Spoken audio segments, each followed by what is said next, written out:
Polytechnic కళాశాలలను శక్తి శాఖలో విలీనం చేసే ప్రతిపాదనను ప్రభుత్వం వెంటనే విరమించుకోవాలని పాలిటెక్నిక్ కళాశాల విద్యార్థులు డిమాండ్ చేశారు.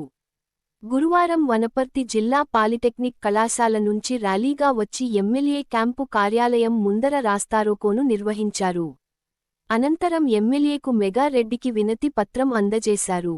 వారు మాట్లాడుతూ శక్తిలో పాలిటెక్నిక్ విద్యను విలీనం చేయడం వల్ల విద్యార్థుల ఉన్నత చదువులు ఉద్యోగ అవకాశాలు మరుగున పడే ప్రమాదం ఉందని అన్నారు.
Different.